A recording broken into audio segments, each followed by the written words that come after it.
Bismillahirrahmanirrahim. Assalamualaikum warahmatullahi wabarakatuh kepada semua. Jadi sebelum kita mulakan, boleh tak saya nak memperkenalkan diri masing-masing dulu. Korang memperkenalkan diri korang masing-masing dulu. Okey, kita mulakan daripada saya. Saya Nur Anisa binti Asyari dari kelas DPZW5A. Seterusnya. Saya Ahmad Zahiri bin Ibrahim daripada DPZW5A. Saya Wan Aina Najwa binti Wan Zaidi Adha dari kelas DPZW5A.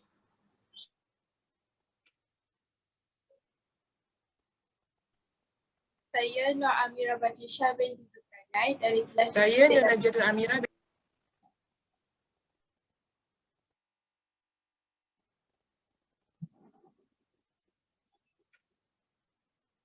Okey, dah ke semua? Dah. Okey, jadi sebelum kita mulakan, ada siapa tahu tak topik apa yang kita bincangkan pada hari ini?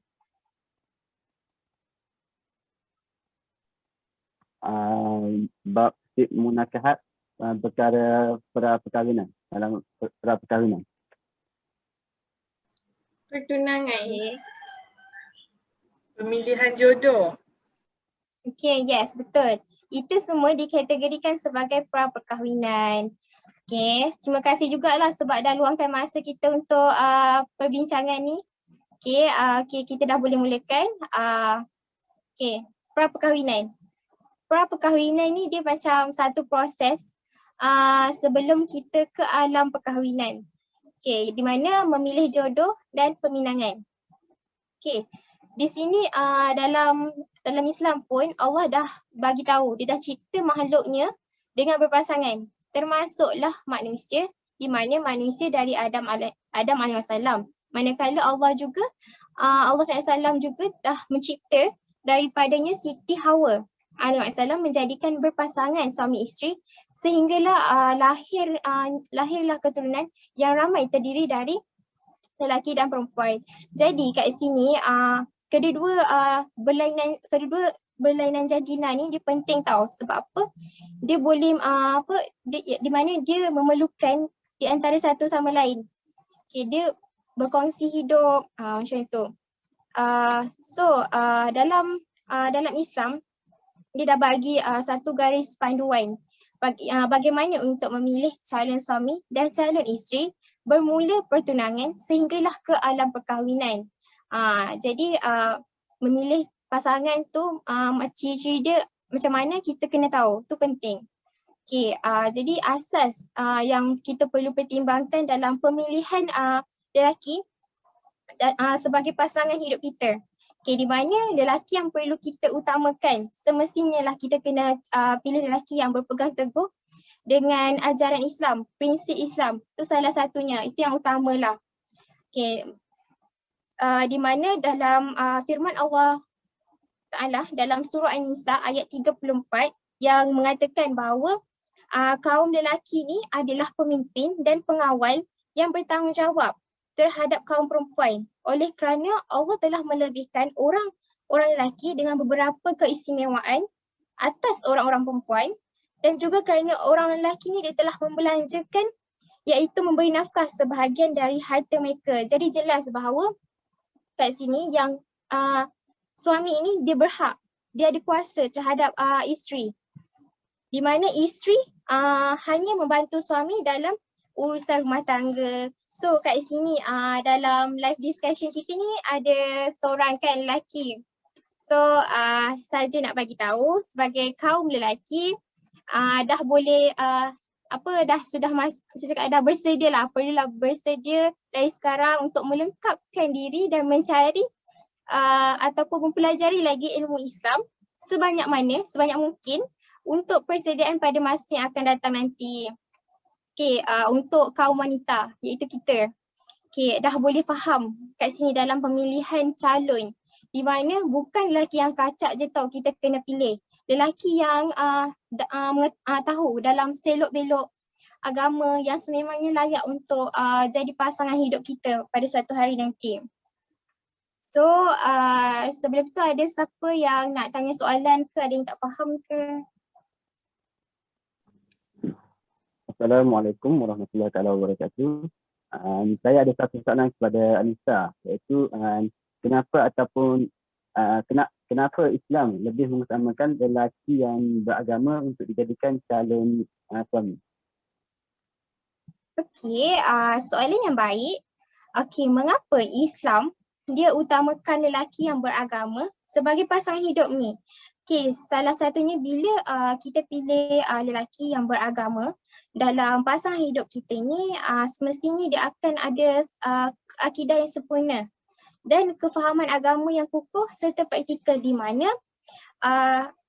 lelaki tersebut dia berkahwin dengan kita bukan hanya setakat suka-suka, dia akan menjadi imam kita tau nanti. Pada satu hari dia akan menjadi bakal imam kita. Dan juga ayah kepada anak-anak kita, di mana dia akan memimpin seorang isteri dan juga membimbing anak-anak diorang pada masa yang akan datang nanti. Okay. Itulah salah satunya kenapa pentingnya kita untuk memilih lelaki yang beragama dalam pasangan hidup. Okay. Ada juga faktor lain yang penting sebagai pelengkap. Contohnya lelaki, seorang yang tajam fikirannya. Okay, lelaki seteruk macam mana pun dia, senakan macam mana pun dia, nanti bila dia dah ke alam perkahwinan, semestinya dalam masalah ni mesti lelaki yang bijak dalam menyelesaikan masalah berbanding perempuan. Tu memang saya tak katakan mustahil lah, sebab kita sebagai perempuan pun emosi tak menentukan. Okey, bila emosi perempuan tak menentu, dia akan macam buat keputusan ikut apa yang dia suka je. Sebab apa? Sebab kemarahan kita tak dapat nak mengawal diri kita ni. Okey, sebab tu kita perlunya lelaki yang mengetahui dalam selok-belok agama ni. Okey. Seterusnya di sini tadi tu garis panduan dalam pemilihan lelaki, dalam pemilihan lelaki ni sebagai calon untuk kita pada suatu hari nanti. Tapi ni pula saya nak terangkan garis panduan dalam pemilihan perempuan sebagai calon isteri pula, di mana Islam dia dah katakan, dia dah bagi tahu supaya pemilihan yang kita buat ni dia dah menjamin, dia dapat menjamin kerukunan rumah tangga dan dapat menjadi suasana yang aman dan damai serta diberkati Allah sepanjang masa bila kita dah sampai ke alam perkahwinan tersebut. So kat sini ada 4 aspek yang ditinjau dari hadis Rasulullah SAW, iaitu dikahwini perempuan, dijadikan isteri, itu kerana 4 perkara. Okay, salah satunya ialah kerana hartanya. Yang kedua ialah kerana keturunannya. Yang ketiga ialah kerana kecantikannya dan juga kerana agamanya. So kat sini maka utamakanlah perempuan yang mempunyai agama dan beruntunglah hidup kamu. Okay, hadis riwayat Bukhari Muslim. Jadi kat sini perempuan yang paling baik menjadi bakal isteri yang disebut oleh Rasulullah SAW dalam hadisnya, dan sebaik-baiknya wanita ialah mereka yang boleh menggembirakan engkau apabila kamu melihatnya, dan yang mentaati kamu apabila kamu menyuruhnya, dan dia memelihara maruah dirinya dan harta engkau ketika ketiadaannya. Hadis riwayat Nasa'i, Bahaki Ahmad dan Al-Hakim. Jadi kat sini penting juga bagi wanita yang bijak dalam mengatur rumah tangga, berjimat cermat, rajin dan pandai menyimpan. Itu salah satu yang penting. So kalau wanita yang tak pandai nak mengatur rumah tangga ataupun tak pandai nak berjimat, mau tak bankrupt sekejap lagi bakal suami dia tu. Okay. Seterusnya Aina ada apa-apa soalan tak? Dia nampak macam agak blur kat situ. Tapi faham kan? Faham, tapi ada soalan nak tanya. Boleh kan? Boleh. Okay, Anissa nak tanya, macam mana seseorang lelaki tu dia nak pilih seseorang perempuan untuk jadikan dia bakal isteri? Faham tak? Macam mana soalan dia? Macam mana nak pilih kita, seseorang lelaki tu dia nak pilih seseorang perempuan untuk jadikan dia isteri dia. Maksudnya perempuan macam mana yang dia kena pilih? Okay, faham. Jadi bagaimana nak pilih seorang perempuan untuk dikahwini? Jadi first, semestinya lah kita kena pilih perempuan yang baligh, akal yang sempurna. Yang ketiga ialah beragama dan berakhlak mulia. Yang keempat, dia boleh melahirkan zuriat yang ramai. Masih gadis, keturunan yang baik, tiada jurang perbezaan yang besar, bukan keluarga yang terdekat dan sedikit mas kahwin. Okey, di sini baligh. Okey, dalam memilih perempuan, biarlah kita pilih seorang yang cukup umur, baligh, di mana perempuan yang dapat memahami erti perkahwinan, dia dah boleh berfikir secara matang, kurang memberi tunjuk ajar dan tidak mudah merajuk dan juga boleh hamil. Okey, seterusnya akal yang sempurna. Okey, akal sempurna ni di mana secara seorang Muslim yang soleh, gemar membaca. Okey, kiranya kat sini macam ni. Kiranya memilih akal yang sempurna ni ialah secara seorang Muslim yang soleh, yang gemar membaca Al-Quran serta memahaminya, mengetahui, dia tahu halal dan haram. Lepas tu dia seorang yang banyak bersabar, bertindak dengan adil dan menghormati hak dirinya dan juga hak orang lain. Itu salah satunya. Okay, kenapa kena pilih yang beragama dan berakhlak mulia? Disebab kita kena cari perempuan yang menghayati prinsip-prinsip dalam agama Islam serta ada akhlak yang mulia. Dia akhlak mulia semestinya macam sopan, dia tahu hormat pihak lelaki dan juga pihak perempuan, hormat suami. Perempuan-perempuan macam itulah kita perlu cari. Okay, boleh melahirkan zuriat yang ramai. Kenapa kita kena cari perempuan yang boleh lahirkan zuriat yang ramai? Supaya nanti dalam masa yang akan datang, bila diorang kahwin, diorang akan rasa sunyi tau kalau tanpa anak-anak. So dia boleh, macam cakap, bila ada anak-anak ni, dia akan rasa bahagia. So ikatan diorang pun semakin kuat apabila ada zuriat yang ramai. So sepertinya kita kena pilih yang perawan, yang gadis daripada yang janda. Tapi bagi yang janda tu untuk disebabkan sebab-sebab tertentu je. Lepas tu kat sini dia ada juga katakan bukan keluarga yang terdekat. Sebab apa? Kalau boleh janganlah pilih pasangan yang bukan yang keluarga terdekat. Sebab apa? Bila kita pilih pasangan dalam kalangan keluarga yang terdekat, jadi keturunan kita tu tak akan berkembang tau.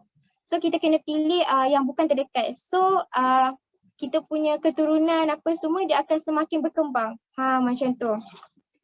Okay, seterusnya ialah okay, sebelum tu saya nak tanya, ada apa-apa soalan tak? Ada. Saya nak tanya. Okay, boleh. Nasib baik saya tanya soalan. Ni bagi ruang untuk tanya soalan. Okay, Apa hukum kita melihat bakal tunang kita? Apa hukum Okay. Hukumnya ialah harus tau. Okay. Harus. Di mana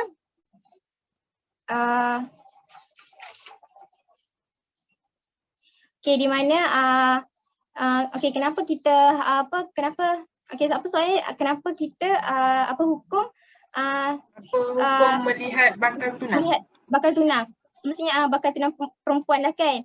Okay, salah satunya sebab kita nak pastikan betul ke tak tu bakal tunang kita, takut tersilap ke, tersalah ke, tu salah satunya. Okay, salah satunya sebab untuk melihat adakah dia masih suci, selalunya diorang akan tengok melalui tangan kita. Tapak tangan kita, tangan kita ni lah. Itu salah satu sebab. Hukumnya ialah harus. Dengan niat untuk melihat bakal tunang kita, bukan sebab lain. Itulah hukumnya. Okay, ada siapa lagi yang nak bertanya? Ada. Apakah ciri-ciri yang baik dalam melahirkan keturunan yang bahagia? Macam mana? Apakah ciri-ciri yang baik dalam melahirkan hubungan yang bahagia? Okay. Kira kriteria lah kan, ciri-ciri. Apa ciri-ciri yang baik dalam dalam satu pasangan hidup ni kan?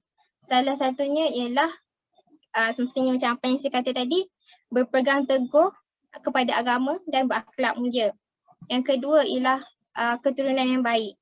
Yang ketiga ialah bukan daripada kaum kerabat yang terdekat.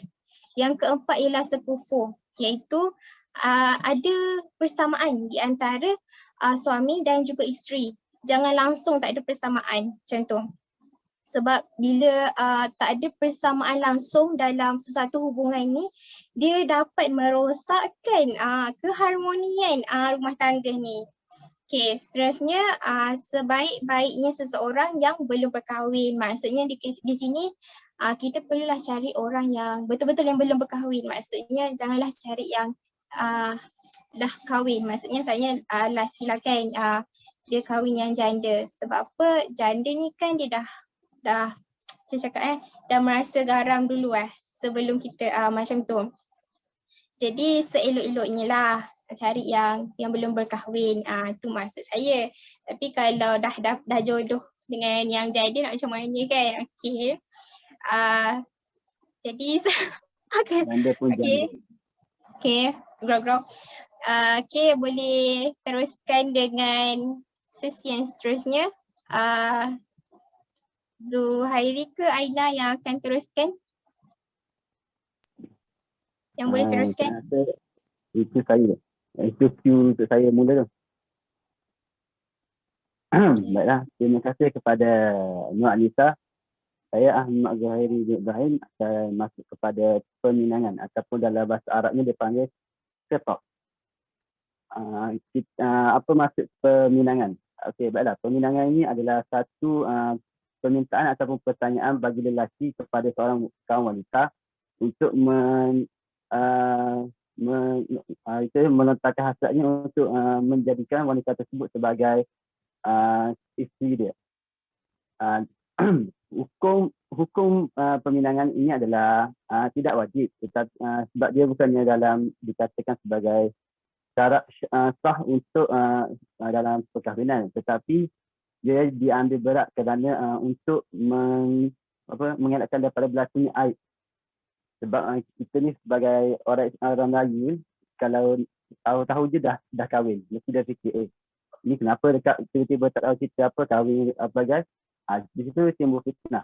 Lepas tu peminangan ini juga adalah perkara yang baik untuk elakkan daripada berlakunya buah mulut ataupun perkara yang tidak diingini. Okey, sebelum tu kita kena faham dia peminangan dengan bertunang ni dia lain. Di mana peminangan ni dia hanya seorang lelaki tu bertanya kepada seorang wanita tu dalam bentuk lafaz. Contoh, saya berkenan dengan seorang perempuan tu, saya lapaskan dia. Sebab kalau difikirkan saya ni dah cukup umur pun dah cukup untuk saya ni untuk melangkah kepada perkahwinan, sebab saya dah umur 20. Dia dah cukup matang lah. Saya pun pergi kat dia, saya tanya, awak, saya berkenan dengan awak, saya nak jadikan awak sebagai hati saya ke, ataupun asalkan perkataan tu membawa kepada maksud nak meminang. Macam tu. Lepas tu itu dipanggil meminang sebab perempuan tu tak balas lagi, seperti dipanggil meminang. Manakala yang seterusnya adalah itu keadah, itulah keadah dia lah. Seterusnya dalam sebuah hadis Nabi Muhammad SAW telah pun berkata bahawa tidak orang Muslim adalah saudara orang mukmin, maka tidak halal bagi seorang mukmin meminang seorang perempuan yang sedang dipenang oleh saudaranya hingga nyata ditinggalkan. Hadis ini riwayat Ahmad dan Muslim. Dalam hadis ini kita dapat memberi gambaran kepada kita. Kita dengan orang lain yang beragama Islam adalah diibaratkan sebagai satu saudara, ataupun biarpun kita ni tak ada perhubungan darah ataupun persaudaraan darah, tapi kita ada perhubungan di antara dipanggil perhubungan bersaudara di atas nama Islam. Jadi kita tidak bolehlah kita menzalimi dia dengan kita dah tahu dia ni bertunan, tapi kita panggil apa dalam bahasa mudah, dia masuk line, masuk potong line dia. Sampailah benda tu tak boleh. Kalau kita nak juga perempuan tu, kita kena tunggulah sampai dia putus tunai. Itu kalau dia putus lah. Kalau tak putus, saya yang mudah. Sebab sekarang perempuan ramai kan. Jangan risau. Saya rasa itu saja sedikit banyak. Dan satu tambah lagi. Lupa, maaf saya. Kita tidak boleh meminan. Ini kita tak boleh meminan saudara yang bukan mahram kita, iaitu orang perempuan tu tak boleh kita kahwini. Kita tak boleh meminang dia. Contoh, saya, sepupu saya yang adik, contohlah, perempuan yang tak boleh saya pinang adalah ada pertalian darah. Contohnya, dia mak saya dengan mak dia adik-beradik. Lepas tu dia ada, mak saudara saya ni, sah-sah saya kalau bersalangan dia halal. Lepas tu dia ada anak. Jadi anak yang dia ada tu, saya tak boleh nak pinang, nak masuk minang sebab dia pertalian darah. Sebab dia akan berlaku kalau mengikut kitab-kitab, dia seperti contoh kita ni berzina. Sebab kalau disebabkan jahil kita tak tahu, tak apa. Tapi kalau kita tahu, kita sengaja buat, itu berdosa besar. Itu kena mengucap banyak-banyak. Saya faham tak apa yang saya terangkan ni, pasal meminang ni apa? Boleh tak saya nak tanya satu soalan? Saya nak tanya macam mana amalan meminang ni dilaksanakan? Amalan meminang. Sesuatu amalan meminang lah yang biasa dilakukan. Okey. Nanti tidak soalan itu. Saya di sini akan terangkan dalam 2 ke 3 saja. Saya cuba beberapa je. Satu, cara meminang yang digunakan syarak lah. Yang digunakan syarak adalah melalui majlis meminang dengan bertahmid. Apa itu bertahmid? Kita mengucap berselawat, lepas tu istighfar, tanda kita ni memilih jodoh yang betul. Jodoh pilihan kita tu adalah jodoh yang betul. Seterusnya adalah pemberian sebagai tanda adat, sebab tanda jadi kata pertunangan. Okey, sebagai dalam pemberian ni tak ada nas ataupun dalil yang mengatakan wajib kita memberi sesuatu hadiah ataupun barang kepada bakal tunang kita tu. Sebab kalau nak bagi pun tak apa, sebab berdasarkan adat Melayu, dia memberi hadiah kepada pasangan dia sebagai tanda lepas dia bersetuju untuk terima kita sebagai pasangan hidup dia. Tapi kita kena tengok juga barang tu dia berdasarkan syarat atau tidak. Sebab Islam ni dia bukanlah sesuatu yang macam kita kena ikut nas ataupun dalil je, tapi dia kena tengok adat yang dilakukan tu berketetapan tak dengan apa yang dimaksudkan dengan Islam. Baiklah, ada satu hadis ataupun satu hadis yang diriwayatkan oleh Ibnu Mas'ud yang bermaksud apa yang dinilai oleh kaum muslimin sebagai baik, maka baiklah di sisi Allah, dan apa yang dinilai buruk oleh kaum muslimin, maka buruklah ia di sisi Allah. Riwayat Bukhari. Jadi di sini adalah pandangan sudut kita sebagai Islam pun kita kena tengok juga. Kalau contoh perbuatan yang dilakukan seperti memberi hadiah kepada bakal tunang kita tu, sesuatu yang tak kira mendatangkan faedah, tak adalah macam membawa kepada kekufuran, pembaziran ataupun perkara yang dia haramkan oleh Islam, maka boleh. Okey, apa itu perkara-perkara adat yang macam dilakukan tu haram? Contoh yang dia laku begitu membawa kepada yang melanggar syarat. Contoh beri kasut. Contohlah perempuan kan, perempuan suka apa? Lelaki kasut jam. Contoh jam. Kita bagi jamnya. Saya bagi jamnya kepada awak supaya awak dilindungi oleh lelaki-lelaki lain. Tak ada orang kacau. Jadi dia macam dia nak cakap, dia nak dekat jam tu macam ada pelindung. Pelindung untuk perempuan yang bakal tunang dia tu, takkan dikacau oleh lelaki-lelaki lain. Itu tak boleh lah, sebab kita hanya bergantung kepada Allah. Kita hanya merancang, Allah yang menciptakan, betul tak? Jadi kita berdiri itu sebagai tanda kita menghargai dia, sebagai tanda dia ni jadi teman kita.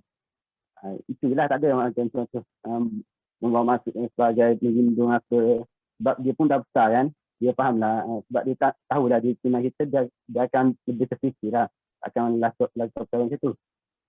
Saya rasa itu saja mengenai cara amalan yang dilakukan semasa meminang. Kalau ada apa-apa lagi boleh beritahu. Baiklah, saya rasa itu saja penilaian saya mengenai peminangan. Sekarang kita akan masuk kepada bahagian yang seterusnya, iaitu pertunangan. Tak silap saya rasa ada seseorang yang akan membentangkan pasal tajuk ni. Boleh siapa yang berkenaan tu buka, Ahmad? Okey, saya. Okey, bismillahirrahmanirrahim. Saya teruskan dengan pertunangan. Macam tadi kita dah dengar Anisa terangkan, Anisa cerita macam mana kita nak pilih jodoh macam mana, bakal suami yang macam mana yang tepat lah. Lepas tu Zuhairi pula tadi dia cerita pasal peminangan. Jadi seterusnya saya akan sambung tentang pertunangan. Okey. Pertunangan ni ialah perjanjian untuk berkahwin daripada pihak lelaki dengan menyatakan keinginan untuk berkahwin dengan perempuan tertentu dengan pengetahuan perempuan tersebut dan juga walinya. So kalau nak bertunang ni tak bolehlah mandai-mandai, mestilah wali dia kena tahu, perempuan tu pun kena tahu. Okey. Tunang ni untuk apa sebenarnya? Apa tujuan bertunang ni? Okey, bertunang ni yang pertama sekali ialah untuk kita hebahkan kepada masyarakat sekeliling. Okey, kadang setengah orang ni bila dia dah bertunang, dia tak hebahkan dekat orang lain tau. Mungkin bagi dia tak nak menunjuk ke apa, tapi sebenarnya orang yang menghebahkan pertunangan ni bukan niat dia untuk menunjuk. Dia macam nak mengelakkan fitnah, nak mengelakkan perkara-perkara buruk lah. Lagi-lagi kan bila perempuan yang cantik, ramai yang terkejar-kejar, so bila perempuan tu dah bertunang, lelaki tahulah dia ni dah bertunang, jadi kita tak boleh nak kacau tunang orang, macam tu. Okey, seterusnya ialah tujuan dia supaya kita dapat mengeratkan hubungan silaturahim di antara keluarga kedua belah pihak. Okey. Dalam tempoh pertunangan ni selalunya tempoh yang kita saling mengenali pasangan kita macam mana, bakal suami kita macam mana, bakal isteri kita macam mana. Bukan setakat kita kenal pasangan kita kenal juga keluarga dia macam mana. Jadi kat situ kita dah dapat mengeratkan hubungan kita dengan keluarga pasangan. Okey. Seterusnya ialah untuk menentukan tarikh, tempat dan hari perkahwinan yang dipersetujui bersama. Kadang bila kita bertunang, kadang setengah orang dia ada buat tempoh. Okey, kalau contohnya dia nak bertunang dalam tempoh 5 bulan, okey, jadi dalam tempoh 5 bulan itulah persediaan dia untuk cari tarikh perkahwinan yang sesuai, cari hari yang sesuai, nak buat nak buat dekat mana, nak tema apa. Jadi masa itulah kita nak buat persiapan perkahwinan. Jadi kalau macam setengah orang dia kata tak payahlah bertunang ni membazir kan. Okey, sebenarnya bertunang ni banyak juga manfaat dia. Macam salah satunya ni lah kita dapat plan sesuatu tu lebih awal. Contohnya macam kalau kita tak bertunang tapi kita nak berkahwin dengan dia. Bila masa kita rasa macam nak ready kahwin and then kita nak tentukan tarikh yang sesuai. Lagi-lagi bila kedua-dua pasangan ni busy kan, jadi tak adalah masa. Jadi kalau dalam tempoh bertunang tu, anda kata bertunang 5 bulan, jadi adalah masa untuk diorang nak tentukan nak tentukan hari perkahwinan diorang. Okey, yang terakhir ialah tujuan dia hukum perkahwinan dapat mempelajari persediaan mempelajari hukum perkahwinan terlebih awal sebelum mendirikan rumah tangga. Macam Anisa tadi dia ada cakap, kita nak mendirikan rumah tangga, kita nak pilih lelaki yang boleh bimbing kita, boleh bimbing keluarga kita.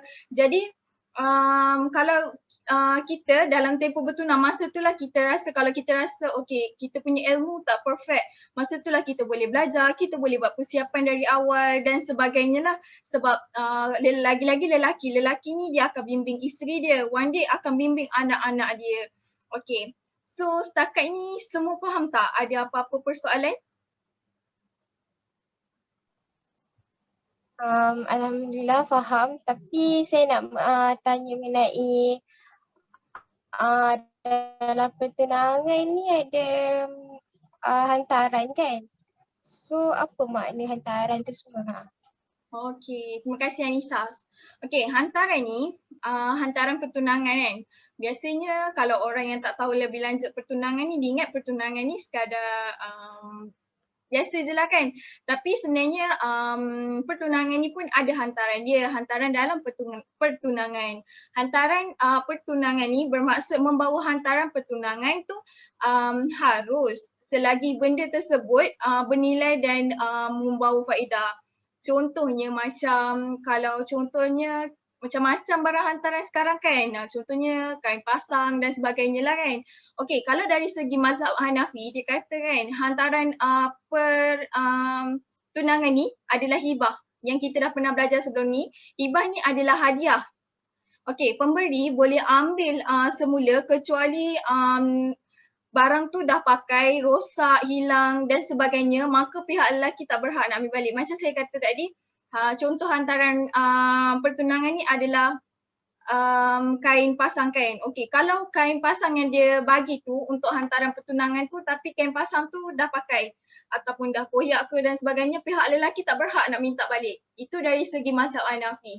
Okey, kalau dari segi mazhab Maliki pula, dicakap jika pembatalan pertunangan tu daripada pihak lelaki, maka pihak lelaki tu tak berhak untuk ambil balik hantaran tersebut. Tetapi kalau hantaran tu dari kalau putus tunang tu dari pihak perempuan, okey, pihak lelaki berhak untuk mengambil balik hantaran tersebut. Tapi kalau barang tersebut rosak ataupun dah guna, wajib ganti semula.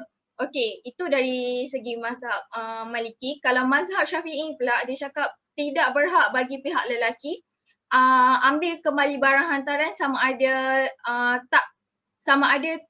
ada ataupun tak, sebab itu adalah hibah. Macam saya cakap mazhab Hanafi tadi kan, maksudnya kalau diorang putus tunang sekalipun, diorang pihak lelaki ni tak berhak untuk ambil balik sebab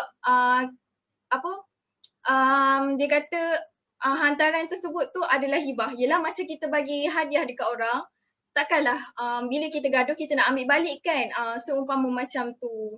Okey, kalau dari qaul yang rajih, dia kata pihak perempuan berhak atas semua hantaran pertunangan. Jadi kalau diorang putus tunang, pihak lelaki nak minta balik pun perempuan ada hak sebab dia dah bagi dekat perempuan hantaran tersebut. Jadi perempuan ni ada hak sama ada dia nak pulangkan ataupun dia nak ambil.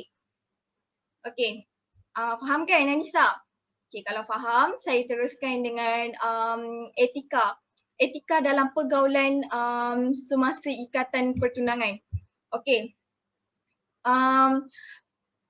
Etika dia diharuskan bagi lelaki melihat tunangnya agar mempercepatkan akad perkahwinan. Okey, yang seterusnya harus melihat muka, tapak tangan, kelembutan anggota badannya dan lain-lain kerana menyebut hukum keharusan secara mutlak. Okey. Seterusnya ialah diharamkan berbual-bual kecuali dihadiri mahramnya, seperti dalam Al-Quran yang berbunyi wala taqrabuz zina innahu kana fahisyatun wa sa'a sabila, yang bermaksud dan janganlah kamu menghampiri zina. Sesungguhnya zina itu adalah sesuatu perbuatan yang keji dan satu jalan yang jahat yang membawa kerosakan. Okey, kadang bila kita dah bertunang, bukannya bermaksud kita ni dah tak ada batas antara satu sama lain. Kita still ajnabi, orang yang mahram kita. Sebab kita belum halal, itu baru pertunangan. Pertunangan ni ikatan saja. Kira macam kita nak cok orang tu kita punya, macam tu. Tapi macam zaman sekarang bila kita nampak pasangan yang dah tunang, dah keluar dah sama-sama berdua kan. Bila netizen tanya ke apa, kenapa macam ni, dia kata alah diorang tu dah bertunang. Tapi sebenarnya tak boleh, haram. Kecuali ada mahram dia. Tak kisahlah nak bawa tunang dia pergi mana, pergi cari baju kahwin ke, cari hantaran ke, tak kisah. Yang penting ada mahram dia. Tak kisahlah adik ke, kakak ke, abang, kawan dan sebagainya. Okey. Lepas tu tidak boleh bersunyi-sunyian, iaitu khalwat antara mereka, hukumnya adalah haram. Okey, kalau bertunang tapi duduk dekat tempat-tempat sembunyi, tempat-tempat yang sunyi, tak boleh lah kiranya. Sebab benda tu dah mendekatkan kita kepada zina. Mungkin kita duduk tempat yang sunyi, kita lepak-lepak ke apa ke, kita kata kita tak buat apa, tapi sebenarnya benda tu boleh mendekatkan kita kepada zina. Sebab bila ada orang kedua, mesti ada orang ketiga, iaitu syaitan. Okey, dalam hadis Rasulullah SAW yang bermaksud tidaklah seseorang lelaki itu bersendirian dengan wanita melainkan ada orang yang ketiga, iaitu syaitan. Hadis riwayat Ahmad dan Tirmizi. Macam saya cakap tadi lah, kalau berdua mesti ada yang ketiga. Okey, seterusnya, ibu bapa diharamkan memberi keizinan mereka keluar berdua tanpa ditemani mahram dia. Okey, tak kisahlah diorang dalam ikatan pertunangan. Tapi sebenarnya tak boleh diorang keluar berdua-duaan sebab diorang belum halal lagi. Jadi ibu bapa yang memberi keizinan anak dia keluar berdua-duaan dengan tunang dia adalah haram sama sekali, kecuali ditemani adik mahram dia lah. Okey. Dan yang terakhir sekali haram meminang tunang orang dan menerima pinangan orang lain. Okey. Macam contohnya satu pasangan ni dah bertunang, lelaki dan perempuan.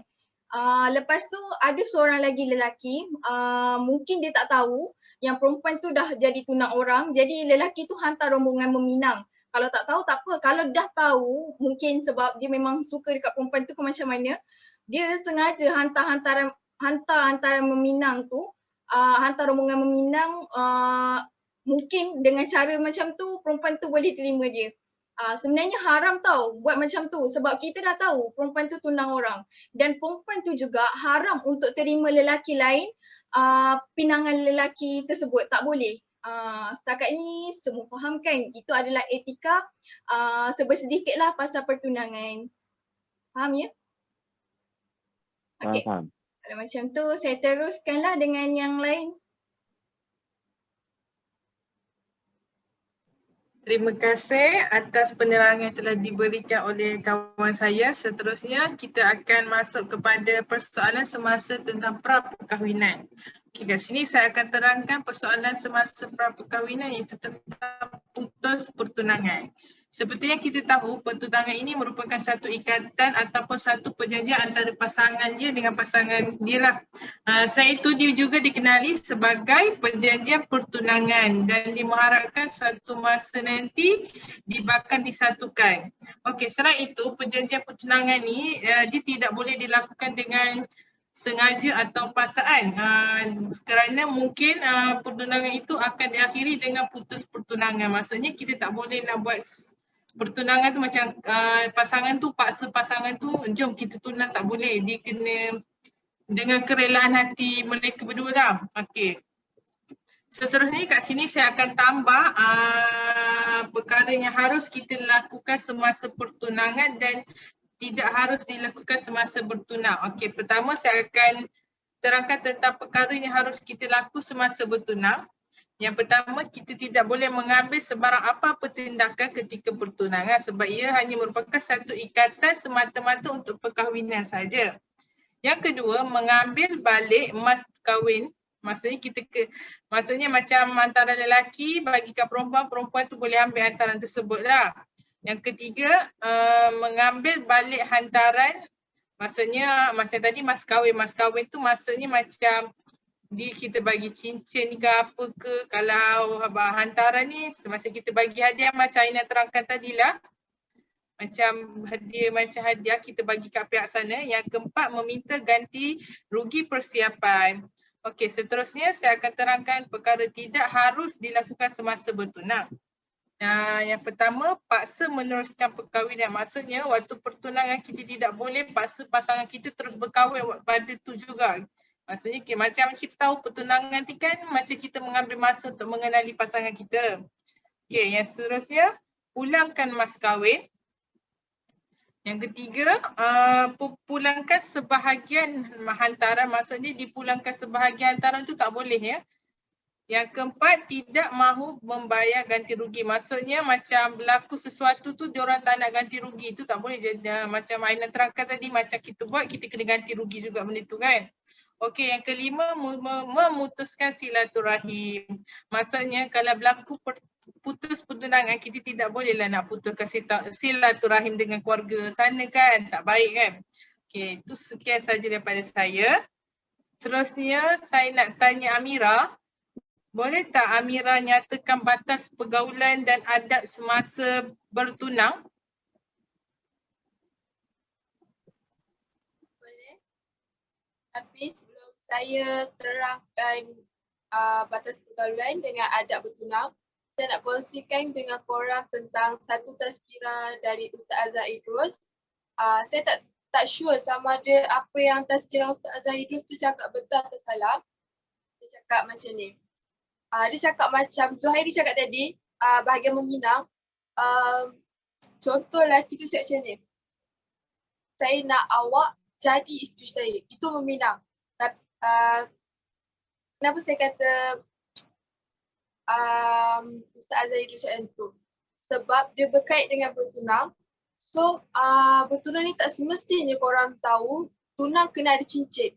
Tapi Ustaz Azhar Idrus kata bertunang ni dengan cara macam ni pun dah kirakan macam pasangan couple ni dah bertunang. Contoh lelaki tu cakap macam saya cakap tadi.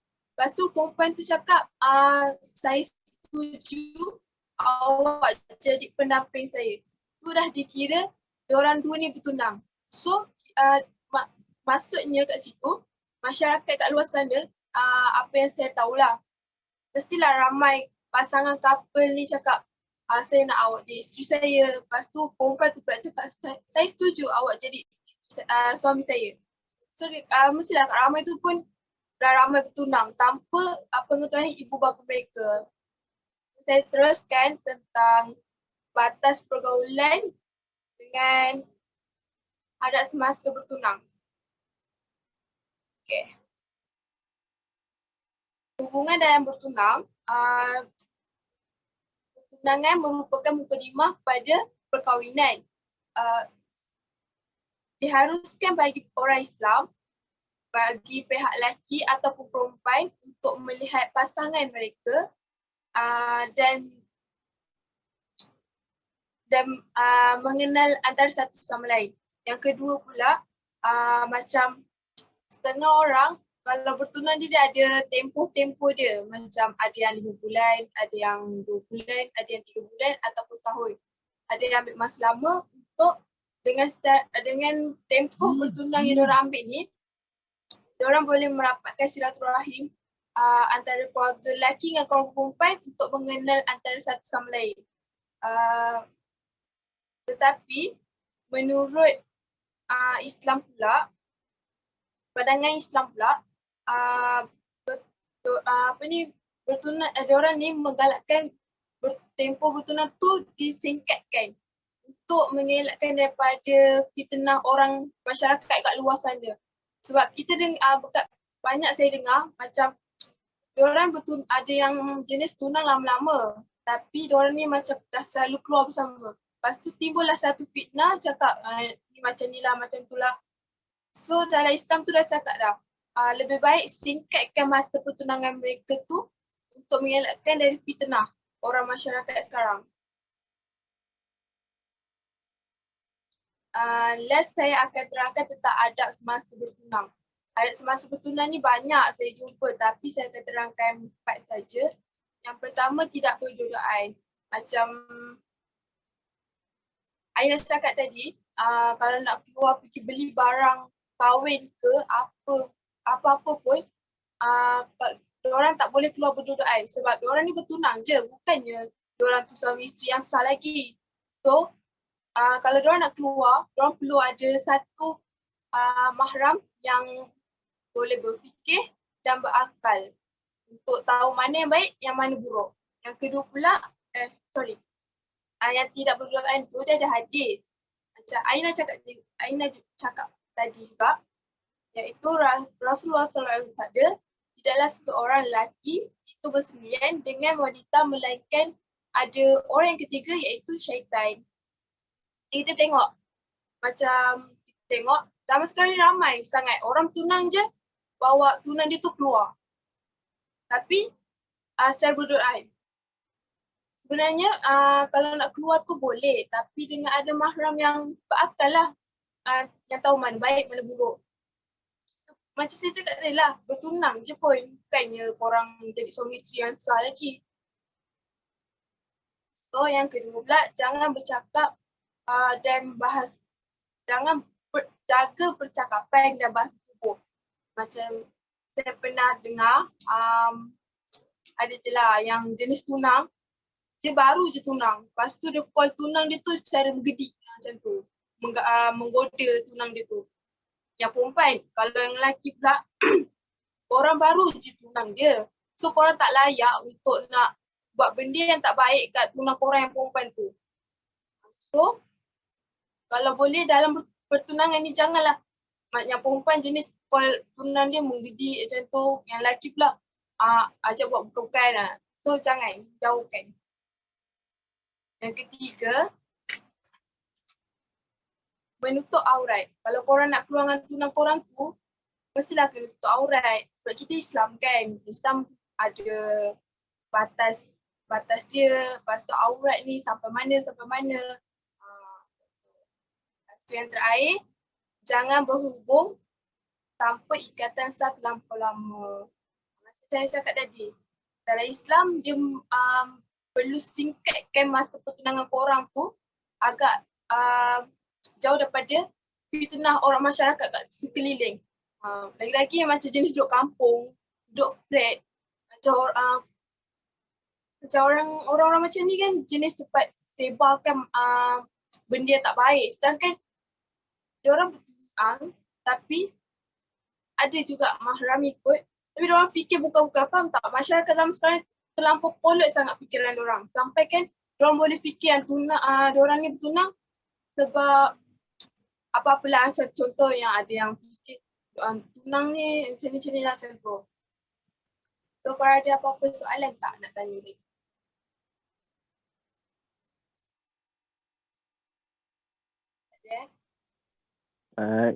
Kira bertunang ni digalakkan lah dalam Islam lah. Digalakkan tapi better mempercepatkan pertunangan. Syarat dia lah, ikut syarat yang telah disusun oleh Islam lah. Tak dengar. Kira bertunang ni kira macam digalakkan jugalah dalam Islam, tapi dia tengok bergantung kepada setengah orang juga lah. Kalau benda tu membawa pada benda yang macam melanggar Islam, kira tak boleh lah tu. Kira macam mana? Apa? Kira bertunang ni pun digalakkan lah.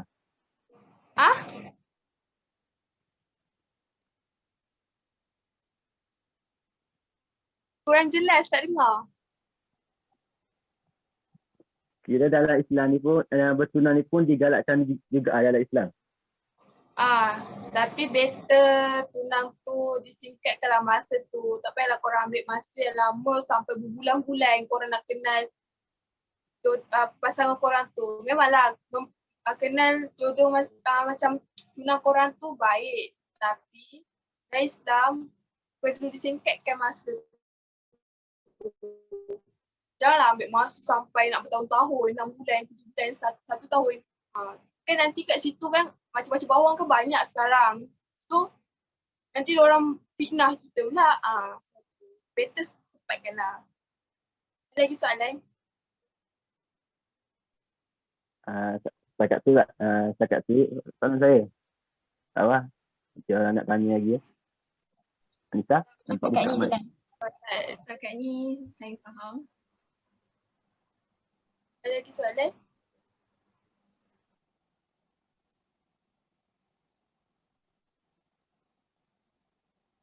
Tak ada. Kalau tak ada, sampai sini lah perbincangan kita pada hari ini. Terima kasih kepada yang datang pada hari ini. Korang sanggup datang untuk bisikan diri korang untuk bincang tentang tajuk kita bawa ni. Okay, baik. Kita tutup kita punya perbincangan dengan tasbih kifarah dan surah Al-A'raf. Well,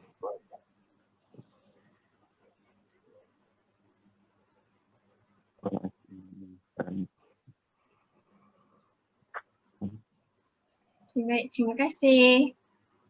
Okay, sama-sama.